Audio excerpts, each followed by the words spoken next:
Bom dia, meu nome é Gabriel Ladeira, eu sou professor de História e trabalho há 10 anos na rede pública e particular de ensino.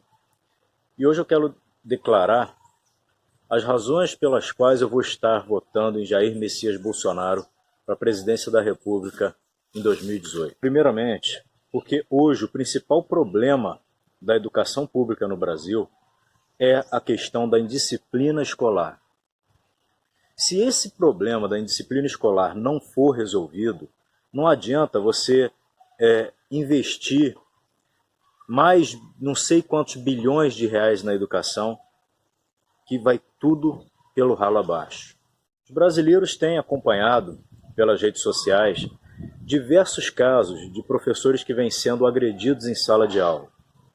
Agredidos fisicamente, agredidos moralmente, né? Ou seja, professores que são completamente desrespeitados pelo aluno. E eu pergunto para você, que condições tem, né, uma escola de funcionar nesses moldes?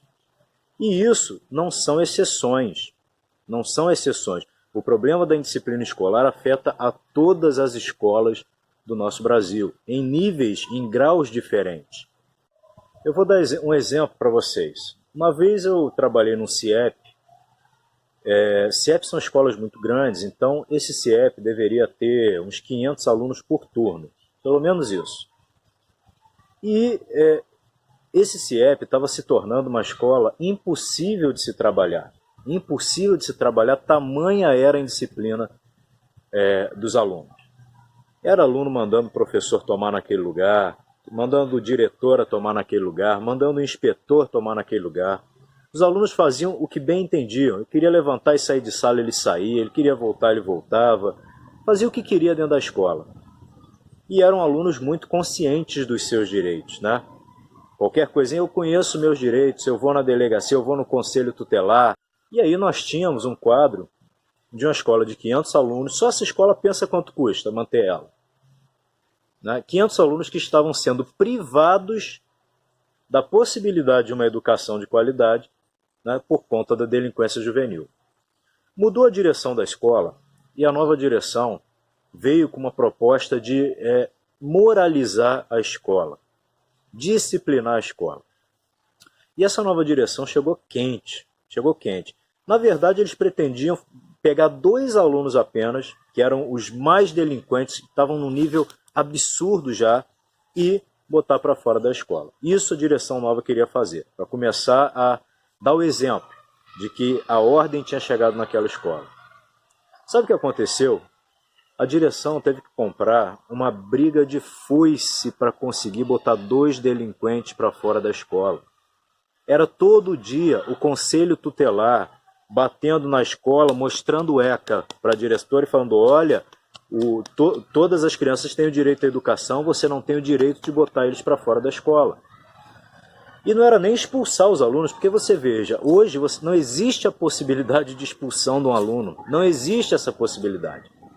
O máximo que pode acontecer é o que a gente chama de uma transferência compulsória, ou seja, uma transferência obrigatória para outra escola, o que mesmo assim já é muito difícil de conseguir.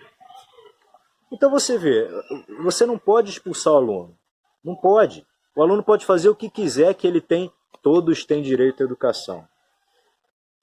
A diretora comprou a briga, ela conhecia vereadores, gente na política, e depois de uma briga de foice com o conselho tutelar, que queria de todo jeito deixar os alunos lá, eles conseguiram botar esses 2 alunos para fora. Sabe o que aconteceu? A escola se tornou uma maravilha. Aquela escola que era terrível, só você botando esses 2 delinquentes para fora, os outros alunos perceberam, opa, agora a ordem chegou aqui. E entraram na linha. Lógico que depois disso foi instaurado todo um sistema disciplinar na escola. Havia suspensão e havia a possibilidade da transferência compulsória. O que, você veja, nunca foi utilizado. Nunca chegou a necessidade de se colocar para fora da escola nem mais um aluno. Por quê?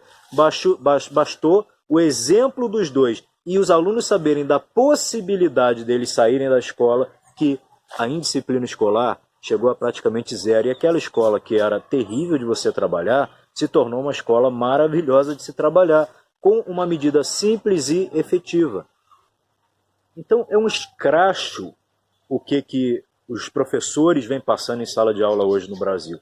E um escracho talvez ainda maior é com aqueles muitos alunos que poderiam ali estar recebendo uma educação minimamente de qualidade, vamos colocar assim, e não recebem educação nenhuma.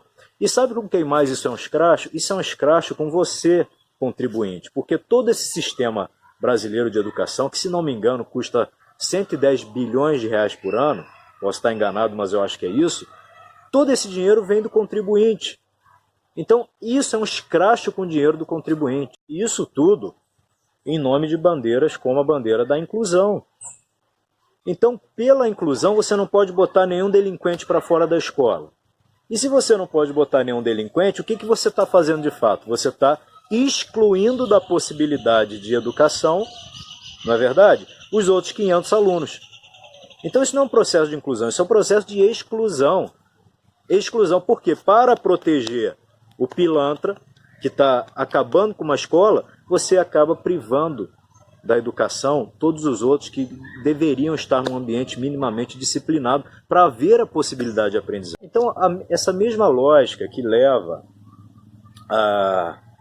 aos direitos humanos, o que eu chamo de direitos dos humanos, porque só serve para defender bandido contra a sociedade, essa mesma lógica dentro das escolas também serviu para fazer daquele aluno que desrespeita o professor, que é debochado, que xinga, que agride os colegas, fazer desse aluno também uma vítima da sociedade. Assim como o bandido é uma vítima da sociedade, na mentalidade esquerdista, o aluno delinquente também é uma vítima da sociedade. Logo, ele não pode ser punido, porque se ele for punido, ele está sofrendo um processo de exclusão. E onde é que nós vamos chegar com esse tipo de mentalidade? Que vem tomando conta da educação brasileira, e essa mentalidade, sim, acabou com a disciplina nas escolas, porque nós sabemos como é que eram as escolas há 20, 30, 40 anos atrás. Então, assim como o Bolsonaro prega que para você combater o crime organizado, você tem que endurecer o combate a ele, endurecer, fortalecer a polícia, você tem que confrontar o crime organizado, endurecer as penas, né? A mesma lógica também se aplica na questão escolar, né? Lógico que em graus, em níveis totalmente diferentes. Estamos falando de coisas diferentes, apenas de um princípio semelhante.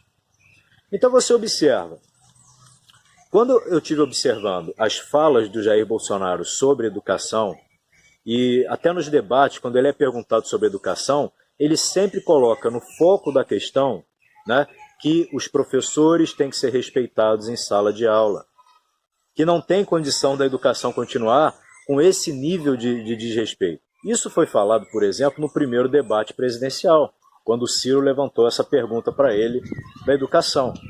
E o Bolsonaro falou exatamente isso, o professor tem que ser respeitado em sala de aula, né? Ao que o Ciro retorquiu que não precisava de chicote.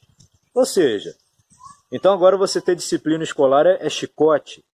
Com esse tipo de mentalidade, você pode investir bilhões na educação que não vai chegar a lugar nenhum nesse país. Os colegas às vezes me perguntam, mas quais são os projetos do Bolsonaro para a educação? Querendo mostrar assim que ele é um tosco, que não tem um grande projeto para a educação. E eu só respondo assim, em 10 anos em sala de aula, eu nunca vi nenhum projeto governamental fazer alguma diferença efetiva na qualidade da educação. Eu nunca vi. Eu nunca vi. A verdade é que esses governantes do nosso país, verdade mesmo, não é discurso pronto não, eles não estão nem aí para a educação. Eles querem o quê? Fabricar índices para poder apresentar como propaganda depois, como desenvolvimento do IDEB. É assim que funciona. O Rio de Janeiro, por exemplo, o estado do Rio, estava em penúltimo lugar entre todos os estados do Brasil no IDEB, Índice de Desenvolvimento da Educação Básica. E o governo estava muito preocupado com esses índices, não com a educação, com os índices, e queria que o Rio de Janeiro elevasse esses índices. Então foi feito um programa, um projeto lá para melhorar o índice de desenvolvimento da educação, e em um ano, o Rio de Janeiro saiu do penúltimo lugar para o segundo melhor lugar. Eu falo para vocês, em um ano, então, a educação no Rio de Janeiro foi toda reformulada. Eu que estou dentro de sala de aula na rede estadual digo, não mudou absolutamente nada. Nada. Foi todo um projeto de maquiação de números. É só isso que os governantes estão preocupados. Por exemplo, um dos elementos que medem o IDEB é a quantidade de alunos aprovados, o índice de aprovação. Isso eleva o IDEB. Então, o governo propôs, por exemplo, que os professores que reprovassem muito, eles teriam que fazer um curso de reciclagem, ou seja, uma punição para quem reprovava. E, além disso, eles instituíram um sistema de bonificação, um sistema de gratificações, que os colégios que atingissem determinada meta, no final do ano, os professores receberiam um 14º, talvez até um 15º salário. E para cumprir essas metas e receber esses salários no final do ano, você tinha que ter um índice de aprovação tal, um índice de aprovação bem elevado, senão você não recebia esse dinheiro. Ou seja, precisa explicar? A minha escola nunca recebeu. Se você observa, o aluno não pode ser expulso da escola, não pode sofrer nenhum tipo de punição nesse sentido. E, por outro lado, você tem uma série de prefeituras no Brasil instituindo o que a gente chama de aprovação automática. Ou seja, independente do que o aluno faz ou deixa de fazer, você aprova ele no final do ano. Ele pode não ter obtido o mínimo do mínimo, ele pode ser totalmente analfabeto, ele vai ser automaticamente aprovado. Ou você faz a aprovação automática, ou então você faz o que eu falei. Você cria um programa para forçar o professor a aprovar os alunos. Por quê? Um aluno reprovado é um ano a mais que o governo vai ter de gasto com ele. Então eles querem que o aluno vá para frente de qualquer maneira. E aí os professores, né, já não podem expulsar os alunos e também não podem ameaçar ele de reprovação para forçar ele a estudar ou para forçar ele a ter um mínimo de disciplina em sala de aula. O que você acha que vai acontecer com isso? O que você acha que vai acontecer? Vai acontecer o que já está acontecendo. O Brasil é um país que investe, sim, bastante dinheiro em educação e tem uma das piores educações do mundo, o que é apontado por todos os testes internacionais. Está aí o resultado. Está aí o resultado. E as pessoas me perguntam, mas o Bolsonaro não tem nenhum programa de educação. Eu falo, tá bom. O Haddad foi 7 anos ministro da Educação e assim, de substancial não mudou nada. Não mudou nada. Sempre, toda eleição, seja de governo estadual, seja de governo municipal, seja de governo federal, você tem lá projetos de educação, projeto tal, vamos fazer isso, vamos fazer aquilo para a educação. É tudo balela esses projetos. Praticamente nada se reflete na realidade dentro de sala de aula que a gente vive. E além disso, você pode ter projetos maravilhosos, projetos muito bons. Mas como eu estou falando, se primeiro não se resolver o problema da indisciplina escolar, nenhum projeto desses tem condição de funcionar. Outro dia eu perguntei para um colega meu de trabalho, um professor, muito bom professor de matemática, para medir, né, a minha percepção, se também era a percepção de outros professores. Eu falei, fulano, deixa eu fazer uma pergunta. Me diz uma coisa que você acha que tinha que mudar nas escolas ou no sistema de educação para isso aqui começar a dar certo. Ele falou assim, olha, é preciso restabelecer a ordem nas escolas. Foi o que ele falou. E eu falei assim, pois é, se eu tiver um quadro branco, uma caneta na mão e os alunos quietos prestando atenção, como eu consigo ter em algumas turmas, eu ensino a minha matéria para qualquer aluno bem. Claro que vai ter uns mais, outros menos, mas eu ensino para qualquer aluno bem.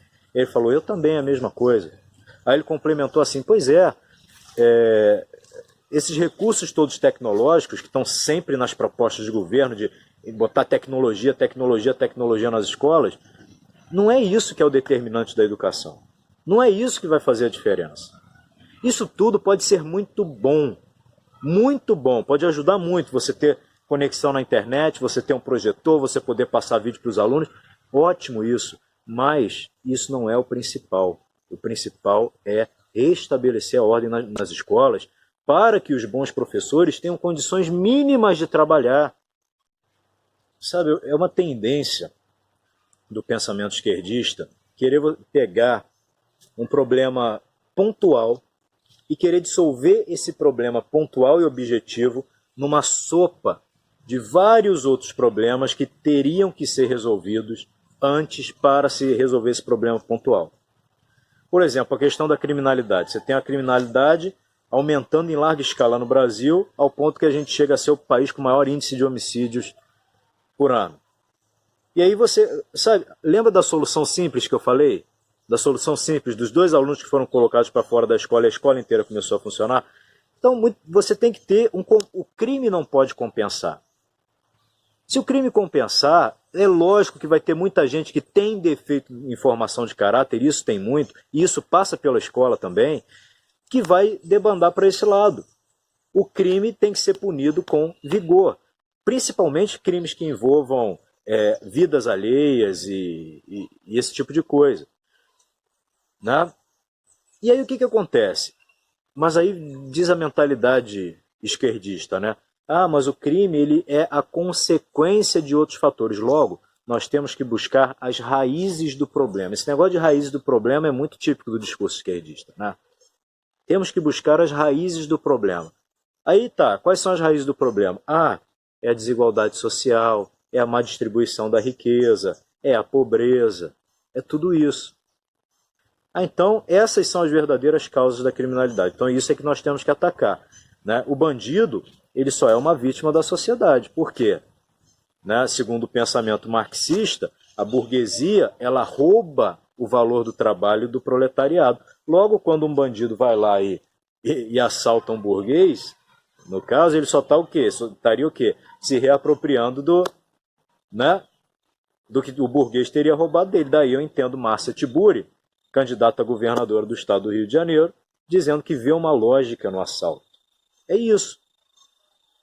Então, você de querer resolver, se você quiser resolver o problema da pobreza, o problema da desigualdade social, todos esses problemas, que eu acho que são problemas que têm que ser resolvidos sim, até o ponto que der, porque uma sociedade totalmente igualitária, não acredito nisso. Se você quiser resolver o problema da pobreza, da desigualdade social, para você poder resolver depois o problema da criminalidade, sabe o que vai acontecer? Você não vai resolver o problema da criminalidade nunca. Nunca. Ou seja, se existem um monte de problema que eu tenho que resolver para resolver o problema da criminalidade, você nunca vai atacar a criminalidade de frente. Não que eu não ache que as outras coisas também tenham influência e também têm que ser combatidos. É a mesma coisa. Se você pega, por exemplo, o problema da indisciplina escolar e começa a dizer que não, na verdade o problema não é o aluno, na verdade você tem que ver o ambiente em que vive esse aluno, você tem que ver que esse aluno, na verdade, ele é uma vítima de uma sociedade capitalista opressora, que na verdade as condições de vida ruim dele refletem no comportamento escolar. Se você for com esse discurso, a indisciplina escolar não vai ser combatida e a educação vai continuar sendo essa piada que é. O caso das escolas militarizadas pela polícia militar revela exatamente isso. São escolas em ambientes horríveis, né, com altos índices de criminalidade, altos índices de desigualdade social, de pobreza, e eles conseguem o quê? Instituir a ordem dentro daquela escola.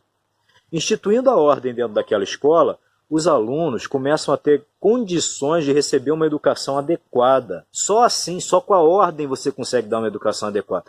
Dando uma educação adequada, entendeu? Você dá aqueles alunos são sementes que vão sair da escola digamos assim, disseminar aquela ordem aprendida, aquele conhecimento aprendido na sociedade que eles vivem. Além de eles terem, por conta da educação que receberam, a condição de buscar algo muito melhor para a vida deles.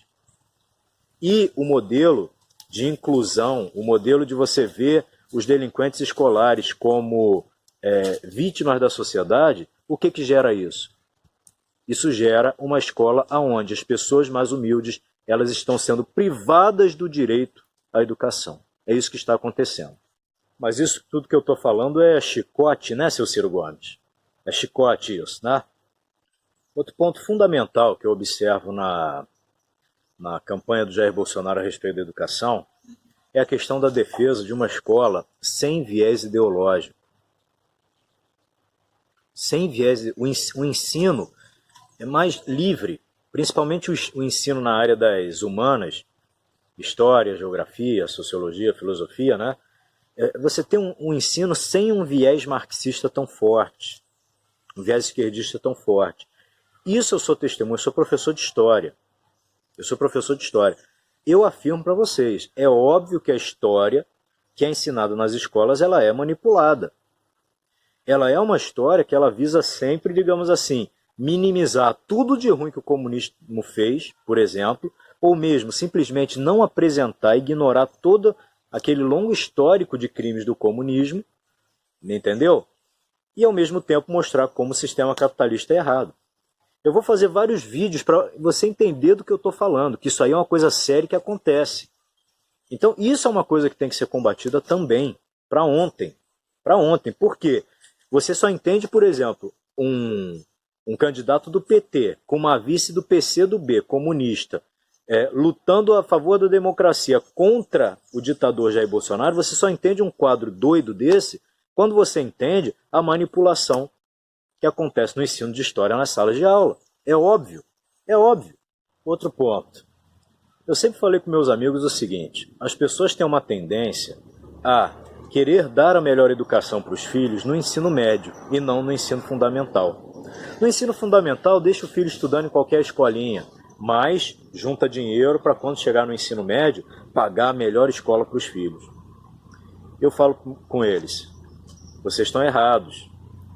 É muito mais importante você investir nos primeiros anos da educação, você dá uma educação de qualidade para o seu filho, nas primeiras séries, quando ele vai estar sendo alfabetizado, do que depois você dá uma educação boa no ensino médio.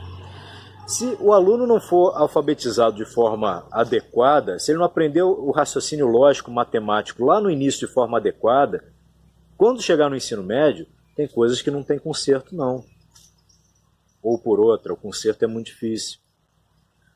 Né? Quantos alunos eu pego hoje, até de escolas particulares, que têm uma dificuldade para ler terrível, terrível, terrível. Eles não conseguem ler um texto, entender o que está ali. E como é que você vai consertar isso? Você pode botar o seu filho na melhor escola no ensino médio, que não vai ter mais conserto. Então, essa lógica que o Jair Bolsonaro, uma das coisas que o Jair Bolsonaro defende, você investir a pirâmide de investimento e o governo federal parar de investir tanto no nível superior e começar a investir no nível básico. Mais no nível básico. Por quê? O que adianta você dar cotas nas universidades para negros ou para quem estudou em escola pública, se essas pessoas vão chegar na faculdade e não vão ter condição de acompanhar? Vão ter que largar o curso no meio porque não tem os conhecimentos básicos que era para ter tido lá atrás. Não adianta nada.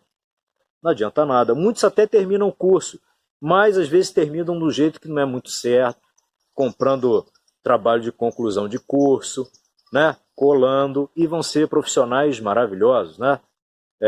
Outros não, claro.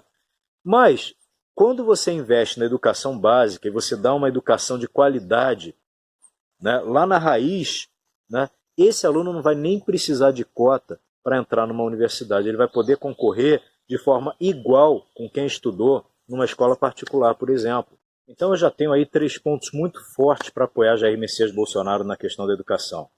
A questão da disciplina escolar, a questão da ideologia no ensino, que tem que ser combatido, e a questão da inversão da pirâmide de investimentos, onde você vai investir mais em educação básica e menos na superior. Sabe, gente, vamos perceber até que ponto essa ideologia esquerdista aplicada na educação está nos prejudicando, professores. Isso tudo não é que, por exemplo, Paulo Freire, por exemplo, seja responsável por tudo de ruim que está acontecendo na educação. Claro que não. Mas tem coisas que, né, por exemplo, a pedagogia do oprimido. A pedagogia do oprimido, ela diz o quê? Ela é contra o conhecimento bancário. O que é o conhecimento bancário? O professor, ele ser o dono, o detentor do conhecimento, e esse professor, então, fazer uma transferência de conhecimento para os seus alunos. Paulo Freire é contra isso. Ele acha que o aluno tem que ser o construtor do próprio conhecimento. E o professor, ele tem que ser o quê? Apenas um mediador entre o objeto do conhecimento e o agente do conhecimento, o aluno. Então você vê aí, por exemplo, que como consequência, talvez até indesejada dessa teoria, você tem o quê? Um rebaixamento da importância do professor no processo educacional. O professor não é tão importante assim, o professor está no mesmo nível dos alunos. É isso.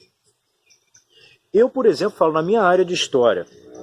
Eu não tenho essa. Eu sou professor, eu estudei e estudo muito para poder falar as coisas com competência para os meus alunos. E quando eu abro a boca para falar, eles vão sentar e vão aprender comigo. Eu falo isso descaradamente para eles. Eu falo, vão aprender com quem sabe. E vou passar para eles toda uma gama de conhecimentos e de recursos, porque eu sou favorável sempre ao aluno desenvolver a própria visão de mundo dele. Eu não quero que ele tenha a minha visão de mundo. Eu evito isso ao máximo. Quando eu vou falar de política, de ideologia, de correntes políticas, eu apresento todas e o aluno vai poder escolher a deles. Isso na questão da indisciplina.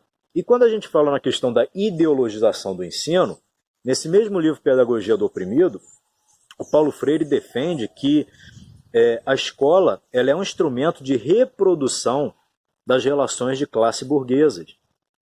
Ou seja, a escola é um importante elemento de, digamos assim, de transmissão da ideologia burguesa e de manutenção da sociedade capitalista em ordem, porque você vai ensinar os mais pobres a aqueles valores da sociedade burguesa. Então, o que o Paulo Freire prega? Né? Que, na verdade, você tem que transformar os alunos, desenvolver neles a consciência crítica, só que quando ele fala consciência crítica, é consciência crítica contra o capitalismo, nunca consciência crítica contra o comunismo. Né? Você tem que desenvolver nos alunos a consciência crítica para transformar eles em agentes de transformação da sociedade. Agentes de transformação da sociedade, nas palavras de Paulo Freire, significam basicamente o seguinte, vamos ser francos, significa você transformar os alunos em militantes esquerdistas, militantes socialistas. Parabéns, Paulo Freire, é isso que vem acontecendo nas escolas. É isso que vem acontecendo. Para que aqueles conhecimentos burgueses? Para que aquela ideologia burguesa? Para que aqueles valores burgueses como aprender ciências, aprender matemática, aprender português, aprender geografia, história? Para que esses conhecimentos burgueses? Né? O que a gente tem que ensinar para os alunos é a consciência crítica para ele ver como o sistema capitalista é terrível e transformar ele num agente de transformação da sociedade. Ou seja, transformar ele num militante socialista que não conhece a história do comunismo e vai votar em Haddad e Manuela Dávila para a presidência da República, achando que está lutando em favor da democracia. Isso é Paulo Freire. Existem coisas boas em Paulo Freire? Acredito, existem, mas você não pode negar que essas coisas, pelo menos uma grande abertura para essas coisas que eu estou falando, Paulo Freire dá e permite que exista. É ou não é? Tem alguma coisa ilógica no que eu estou falando aqui? Para mim, o plano era esse. E mesmo se você argumentar que o plano não era esse, né, é óbvio que dá margem para tudo isso. Né? Por exemplo, nessa questão que o Paulo Freire fala de que os conhecimentos do aluno têm que ser aproveitados no processo de educação. Ou seja, os conhecimentos que o aluno já traz da realidade que ele vive têm que ser aproveitados no processo de educação. Até certo ponto, isso é uma coisa muito simples e evidente, não precisa ser nenhum gênio para ver isso. Qualquer professor minimamente inteligente pode ver isso, que você pode, por exemplo, quando for tratar de um problema matemático, você usar de algum elemento da realidade vivida pelo aluno para aquilo se tornar uma coisa mais interessante. Quando você vai falar de conhecimento histórico, você procurar alguma relação com a vida do aluno para despertar o interesse dele. Isso é óbvio. Agora, o que essa teoria do Paulo Freire de aproveitar os conhecimentos que o aluno já traz vem justificando? Vem justificando, por exemplo, essas coisas que a gente tem visto de discursos por exemplo, um discurso que a gente tem visto, né? Não existe forma certa de linguagem. Não existe forma certa de linguagem. Por quê? Se o aluno ele é criado num ambiente que se fala um português diferente, aquele conhecimento do aluno ele é tão válido quanto o português que ele deveria ser ensinado na escola, que ele deveria aprender na escola. Então, isso faz com que essas coisas absurdas que a gente vê nas escolas, de que não existe mais forma certa de escrever. O que você está fazendo? Você está pegando a realidade do aluno e trazendo para dentro de sala de aula. Ou quando você pega, por exemplo, esses vídeos que a gente vê de dentro de sala de aula, danças super eróticas, danças funk, né? Danças funk dentro da escola, aquela rebolação, aquilo tudo. E o pessoal fica, nossa, meu Deus, né? Olha isso, olha o que está acontecendo dentro das escolas, escola é para isso. Gente, estamos seguindo Paulo Freire. Você está pegando a realidade vivida pelo aluno, então você pega o aluno numa comunidade onde o funk é tudo de bom que existe, e você traz a cultura do funk para dentro da escola. Viva Paulo Freire. E para que português, matemática, história? Para que isso? Escola não é para isso. Então é isso. Eu estou com o Bolsonaro. Eu acho que nós temos que salvar a educação desse país, principalmente a educação pública. Eu acho que as pessoas mais humildes, elas têm que ter direito a uma educação de qualidade. Entendeu? Eu acho que o descaso dos governantes em relação à educação já está num nível grotesco. Grotesco mesmo. Ninguém está se importando com o que de fato está acontecendo com a educação. Eu falo isso por experiência. E tem que se mudar isso. Se mudar isso como? Dando assim, condições de trabalho para os professores, reestabelecendo a ordem nas escolas e dando autonomia de trabalho para os professores trabalharem. Porque eu sei que a maioria dos professores que eu conheço, na verdade, se você deixar ele trabalhar com condições adequadas, ele vai fazer o trabalho dele bem feito. Eu vejo assim que a sociedade brasileira, ela coloca um peso muito grande na educação, como algo que pode vir a salvar, a consertar a nossa sociedade. E eu acho que os professores, eles estão dispostos a aceitar esse desafio. A educação realmente pode mudar o país. Mas que para a gente, nós professores, possamos mudar o país, nós precisamos de condições de trabalho, minha gente. Se não tiver condição de trabalho, não adianta achar que investir bilhões em educação vai resolver alguma coisa, como esse bando de abestado que está aí na política fala. Vou investir mais tanto em educação. Muito bem, mas isso não vai resolver o problema se no primeiro não for resolvido essas questões que eu tive falando. Tá? Então esse é meu recado. 2018, Bolsonaro para presidente.